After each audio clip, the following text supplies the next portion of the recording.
Rural Heritage on RFD TV is brought to you by Rural Heritage Magazine, a bi-monthly magazine featuring articles about farming and logging with draft animal power, small-scale diversified family farming and homesteading, and other aspects of our rich rural heritage. Rural Heritage Magazine, borrowing from yesterday to do the work of today. For subscription information, please call 319-362-3027 or order online at www.ruralheritage.com. Hi, I'm Joe Mishka. Welcome to another episode of Rural Heritage TV. So right now we're at, what do you call this event? It's the Missouri Draft Horse and Mule Association Plow Day, Fall Plow Day, and it's hosted by us. Okay. Larry Whitham and Valerie Engelken.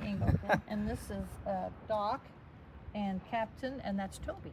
Yeah. This is the third plowing, and we have it every other year because our teamsters from Illinois have it.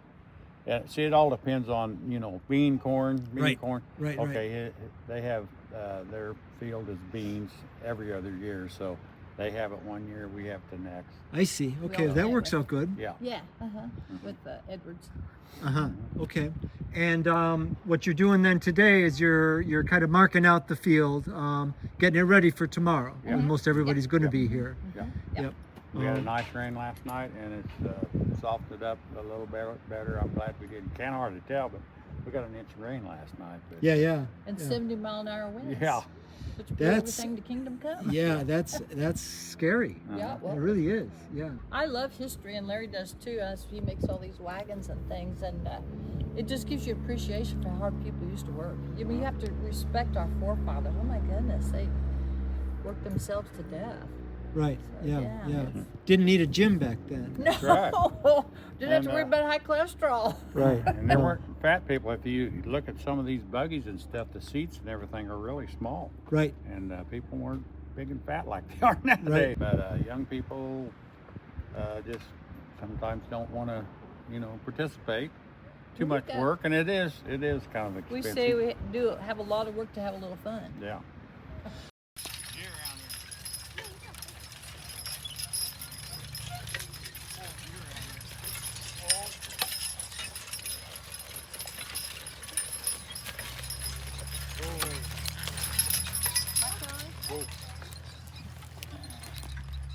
Val's turn.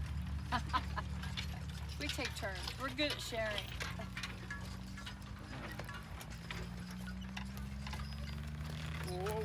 How are you this morning, Joe? I'm good. How are you, Larry? Good. I love your horses. Toby, Doc, Captain, walk on.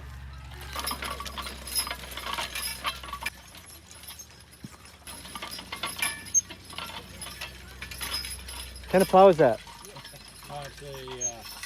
It's a international rock plow. Okay. It won't turn over if you hit a rock. That's Sure. Pretty old? one of those, yeah.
We now have 4 volumes of America's Rural Yesterday books with photos of farm life 100 years ago. Fieldwork has images of horses in the fields working the ground, planting and harvesting the crop. Barn and Farmyard shows farmers putting that crop in the barn, silo, or corn crib and caring for poultry, hogs, cattle, and more. In At Home and in Town, farm families prepare Sunday dinner, relax in the parlor, drive to town by buggy or wagon, and visit the general store. Finally, Early Tractors has over 250 photos of early American tractors like Alice Chalmers, Oliver, John Deere, Farmall, Minneapolis Moline, and many more. These photos are of new tractors back in the day and show how they were configured coming out of the factory. Buy any of these books for $24.95 plus shipping. When you buy 2 or more, the price per book goes down, all the way to $17.49 per book when you buy all 4. To order, just call 1-877-647-2452 or order online at www.ruralheritage.com. That's 877-647-2452.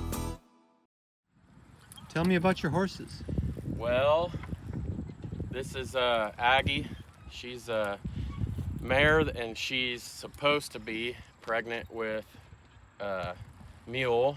And then this is Beck here on the right. She's supposed to be pregnant with a mule too. I've had a hard time getting them bred this spring and summer, but hopefully I haven't had them vet checked yet, but I'm hopeful that it worked this time.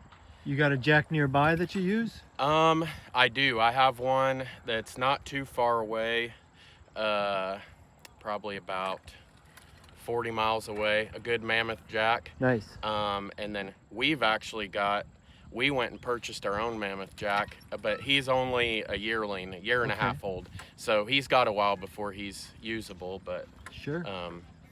We found that it's just it's hard. If you're gonna breed mares, you about need a stud or a jack on the farm. Right. It makes life a lot easier than having to drive, so. Right. Yeah. And this is only the 3rd time that this Percheron's been plowing. So she's doing pretty good, but I fight her, getting her to stay in the furrow every once in a while, and then she's a worker, so she wants to trot to the end of the field, but that'll probably change here in an hour or so. Right. You log with both of them? When you do horse logging? I've logged with Aggie since I've done the horse logging. I've not had Beck in the woods yet, but I'm really excited to get her in the woods because she is a worker. She's got a good work ethic, so that'll be good in the woods. You do a mix of mixed power logging, don't you? You do horse logging and conventional logging both. Yes. I got so busy with friends, neighbors, and local farmers calling me to do logging that I had to diversify and get equipment. And then I still like to get the horses in the woods at least on one job a year.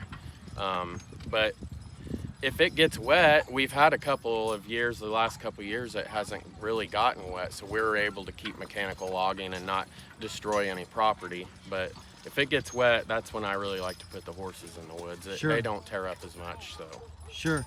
This logging learning day that you're going to have in March? Yes. Is that something that you want to promote, talk about on the camera? Or? Yeah, okay. Sure. All right. So tell me what you're going to be doing in March. Well, honestly, I started plowing with this group of people a couple years ago, and then we started getting to go into more and more plows, and they've actually become like family. Well, they are family, and they were talking this last plow day that they would like to get their teams in the woods and experience that, and they kind of put me up to do a fun logging day. And so I think what we're going to do is we've got a good job that's flat and it's got good timber on it and it's pretty spacious. I think we're going to go in and pre-cut some trees and pre-buck them, and then we'll just have some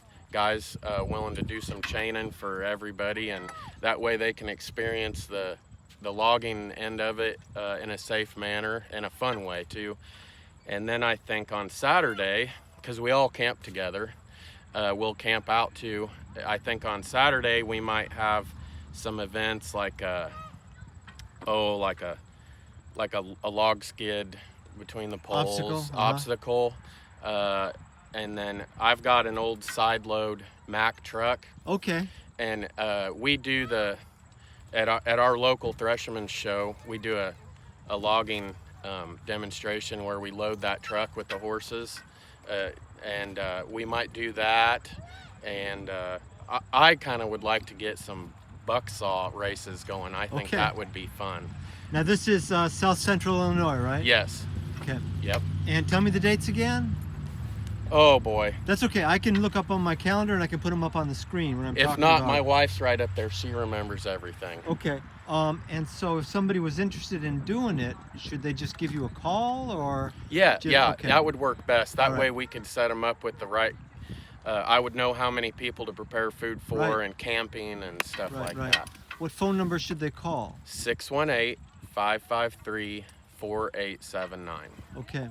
Now you're going to be, some of these guys have some experience logging, but nothing like Yes. real production logging. Right. They're doing more on their own acreages. But they've helped you learn some other things like farming, like Yes. mowing and plowing, finer points of it probably. Absolutely, So this is absolutely. kind of your chance to give back a little bit. Yes. Yep. Yeah. Yep. Absolutely. Yeah. I probably wouldn't know much at all if it wasn't for these guys and several other guys that aren't here too. Right, right. What I love about this bunch, and a lot of bunches like them, is they are smart, wise, experienced, funny as hell. They are. And don't take themselves serious. No, And just generous with knowledge like crazy. they are. But Yep. but with a humble, they know that there's a couple ways to add numbers to get 5. You can do it 2 and 3 Yeah, or 4 and yep. 1, and no, it's a great bunch. I enjoy It is a great bunch. They're family. That's what they are. Larry took some time to give us a tour of his woodworking and leatherworking shops, as well as the home he built attached to the shops, which features many of his creations. Finally, he gave us a short tour of a gypsy or sheep herder's camper wagon he built. For 17 years. I Okay. was a carpenter and did everything. I even built cabinets when I was a carpenter. But I redo old cider presses. Okay. There's a couple I gotta Yeah. redo now. Well, this one here is pretty good shape, but that one there is just junk. I bought it. For parts? No, I'll completely redo that. Will ya? This is a wine press I redid. I stole the basket off of it. But this is all white oak, solid white oak. Huh. This is actually a good old press. I won't do anything to it except clean it up. It's got a lot of gearing, or is that typical? Yours? Oh Yeah. yeah, that's typical. Is it? Okay. Yeah, see, Yeah, okay. that's how you make the cider. Yeah. And it's a mess right now, but Well, it looks like you work here. That's a great big bandsaw, huh? yeah. Wow. Yeah, this is great. Quite a Hames collection you got there. Well, I build stuff out of them. Okay, sure. Come here and I'll show you. I like to do horns and Okay. all kinds of stuff. But I build these chairs out of Hames And horseshoes. and horseshoes. And tractor seat or implement seat. Yes, and you know what the bottom is? Anvil stand. No, Okay. that's for a milk bucket. Oh, Cream really? separator. Yeah. Wow, both of these. Yeah. I'll I be built. I would never would have guessed that. I That is built- terrific. I built several of those. Oh, that's great. This is my leather shop here. I've got bits and spurs all. I see that. And then I got the sewing machines and Oh, for working in leather. Yeah, that's Yeah. a nice one. Huh. Boy, you stay busy. I do, yes. I'll be darned. I had no idea.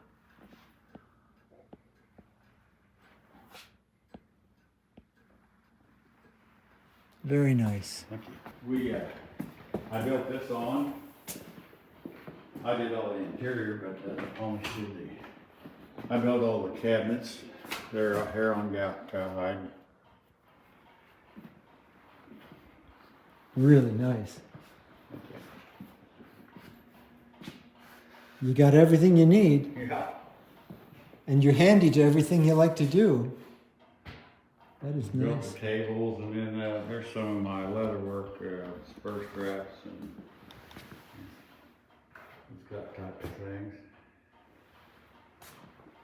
How do you have time for all this? Oh, I've been doing it for years. Actually, I started leather work back in 1969 when I was in the service at Camp Pendleton. Okay. And I hung around an old saddle shop and did some rodeoing back in those days. And he got me making the belts with the buck stitching because he didn't have time to do it, you know. So he talked me into started doing that. So I just been fiddling with it for years. You know, there's lots of ways to make something. You can make it so it just works. Yeah. You can make it so it works, but it's still quality and it'll last. Or you can make something that's quality and it'll last, and it's something you can be proud of for how it looks. That's the way I like to make something that's unique and that's not, you know, you can't find, and it's one of a kind. You know? Right, and you take pride in it, which used to be kind of how a lot of stuff was made. You could see that the craftsmen, I'm thinking about old buggies and wagons where you see this ornate. Right, it's all and it's all curved wood, and you wonder how they did that. Right. And they had steamers, and they figured it all out, and they didn't want to just make something straight. They wanted to make something ornate, something that could be Something proud of, elegant. like I said. Yeah. Yep, that's really nice. Boy, it smells good in here. Did you build the cabinet? Yes. You did a great job. Thank you. Very nice job. Who did the ironwork for you? I did the ironwork too. Did you? Yep. Okay. Yep. Boy, that's really nice, Larry. Yep. I do some welding. That took a little while. It did. I had it in the shop probably 2 years. Just, you know, I'd work on it here and there, but. And you found the stove at some auction or something, Yep. or you? Mm-hmm. Nice. Yep. That's a perfect stove. Yeah. And. Earlier that year, many of the same people plowing at Val and Larry's Plow Day were also at the annual Mowing Day held in Hamilton, Missouri during the summer. Like Travis had said earlier, this group of teamsters go to many of the same events and enjoy the camaraderie as well as time spent in the field with their animals. Here's some footage from the 2024 Mowing Day.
This program is available for purchase.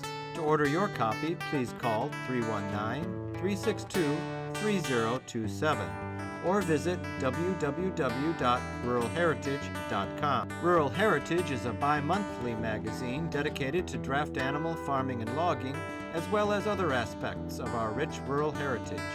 It is published by Mishka Press, which also offers a complete line of back-to-the-land books, DVDs, and calendars. Call or write for a catalog or subscription information, or visit our website at www.ruralheritage.com.